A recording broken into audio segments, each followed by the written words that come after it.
अस्सलाम वालेकुम दोस्तों, छा ख़ुशि आहियो? ख़ैर, उमेद था कि अंदरि ख़ुशि हूंदो। असांजो तमामु प्यारो दोस्त भाउ अब्दुल सत्तार डायो उर्फ़ गुल असां सां हिकिड़ो दफ़ो ॿीहर हिन प्यारी महफ़िल में मौजूदु आहे। ऐं जीअं त असां लास्ट टाइम तव्हांखे ॾसियोसीं त साईं जन जो तालुक़ु शहदादकोट सां आहे। शहदादकोट तमामु ख़ूबसूरत हिकिड़ो शहरु आहे असांजे प्यारी सिंध जो। सिंध जी सूंह आहे शहदादकोट। साईं जन उतां बिलोंग कनि था पिया। ऐं अॼु असां अब्दुल सत्तार गुल जे मिठड़ी आवाज़ में कुझु ॿुधंदासीं। सो संगत फरमाइश कई, आज़म दाए साहब फरमाइश कई मंज़ूर सखीराणी जी, तो अचो त साईं खां ॿुधूं मंज़ूर सखीराणी जो कहिड़ो कलाम असांखे ॿुधाईंदा। तबियत साईं जन जी सही न आहे, असां साईं जन खे फोर्स कयोसीं त लाज़मी कुझु न कुझु ॿुधायो, भले तव्हांजी तबियत सही न आहे पर असांजे लाइ कुझु न कुझु थी वञे, असांजे नाज़रीन जे लाइ कुझु न कुझु थी वञे। त दोस्तो दुआ कजो अब्दुल सत्तार गुल जे लाइ त अल्लाह साईं सिहत ॾिएसि, अल्लाह साईं जेको आहे सो हमेशह ख़ुशि ऐं आबाद रखे। असांजे सिंध जी सूंह आहे। महिरबानी भाई टाइम दुबई पिया, वरी इहे मेला पिया थींदा, वरी सिंध में अची वेंदो, वरी सिंध जे लाइ ॻाईंदो, वरी सिंध वासियुनि जे लाइ कुझु कंदो। इहो बि हिकिड़ी जदोजहद हूंदी आहे, इहा बि हिकिड़ी महिनत हूंदी आहे, इहा बि हिकिड़ी कोशिशि हूंदी आहे। को सम्झंदो आहे, ईअं न आहे त हे साईं जन वञी सियासत में थियनि त कुझु कनि सिंध जे लाइ, न त नथो कुझु थी सघे। न के गुलूकार आहिनि जेके सिंध जे लाइ ॻाईंदा आहिनि, जीअं अमन मुगल साहब आहे, सरमन सिंधी आहे, ॿिया आहिनि असांजा तमामु प्यारा प्यारा लेजेंड असां वटि जेके पिया आहिनि, सिंध जे लाइ घणो कुझु ॻाईंदा रहंदा आहिनि। त ईअं ई जेको आहे सो साईं जन बि को दौर ईंदो जेको सिंध जे लाइ ॻाईंदा, सिंध में हलंदा, सिंधियुनि सां वेहंदा, महफ़िलियूं थींदियूं, सभु कुझु थींदो। हिन टाइम दुबई में त इहे मेला वरी बि थींदा इंशाअल्लाह। अचो त ॿुधूं कुझु साईं जन खां। अस्सलाम वालेकुम दोस्तों, जी राम सत्तार गुल ऐं इल्ताफ़ जी जेको आहे सो बैठक ते आया आहियूं। मां दुबई में आहियूं, सो वेठा आहियूं, कुझु शयूं बि खाऊं पिया। गीत गुल ॿुधायो जेको हाल पेश करिया न हाज़ुर आहे सभिनी साथियुनि जी ख़िदमत। खान साहब ॻायो आहे, हाणे खान साहब जो पाण कुंदासीं, उस्ताद मनसुख सखणी ॻायो आहे।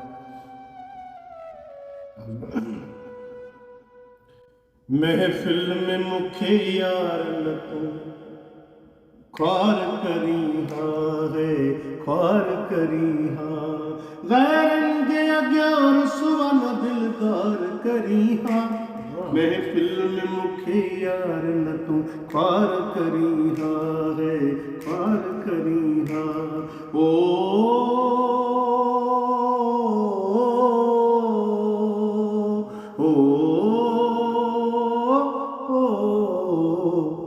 अज आस रखी मां तोड़े आयो, अज आस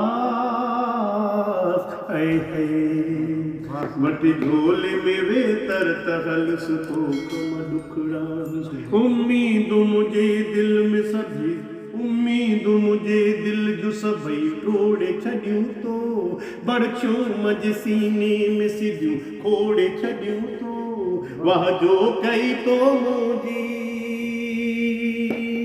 वाह जो कई तो मुझी मेहमान नवाज़ी मूं साण रखी रंजिश गैरन सां राज़ी झट मूं सबिरे ही तक गुफ़्तार करी महफ़िल में मूंखे यार न तूं ख्वार करी है, ख्वार करी गैरन जे अॻियां रुसवा न दिलदार करी महफ़िल में मूंखे यार न तूं ख्वार करी है, ख्वार करी ओ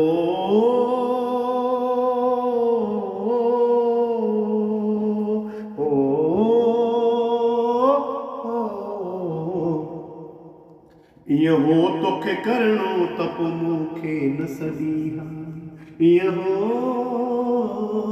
है या काड 5 साल गिरह जो न तूं ॾींहा हथ सां घुराए मूंखे बदनाम कयो तो मुंहिंजे जिगर जो खून सरे आम कयो तो पंहिंजा परावा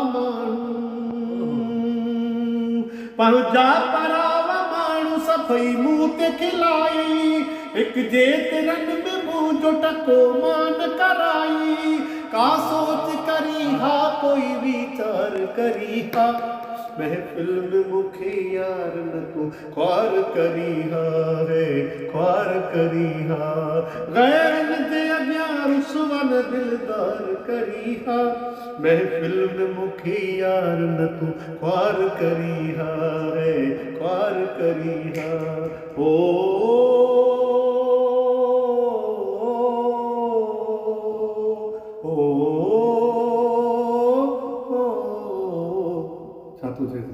वाह कुछ यार कुर्ब में तक कसरस दिखाई हा खानी बोलिए कुछ यार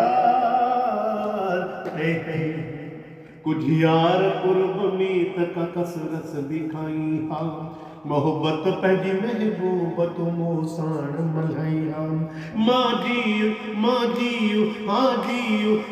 जीउ चयम तोखे तूं बि जीउ चमी हा वाइदे खे न टोड़ी हा भली मरी बि पमी हा लाइण जे सिखी पियो त निभाइण बि सिखी हा आनी हज नाते दिल तयार रखी हा तो हम हई वफा जी पर वफा न कई तो हिन मुंहिंजे दर्द दिल जी का दवा न कई तो मिसकीन लगारी त छॾी पढ़ाई वॼाए बचल बेवस जी दिल ते वेठे चाक वहाए बेदर्द अहिड़ो मूं ते न तूं वार करी हा महफिल में मुखे यार न तू ख्वार करी हा है ख्वार करी हा गैरन के अॻियां रुसवन दिलदार करी हा महफिल में मुखे यार न तू ख्वार करी हा है ख्वार करी हा Subscribe now and press the bell icon. Never miss an update.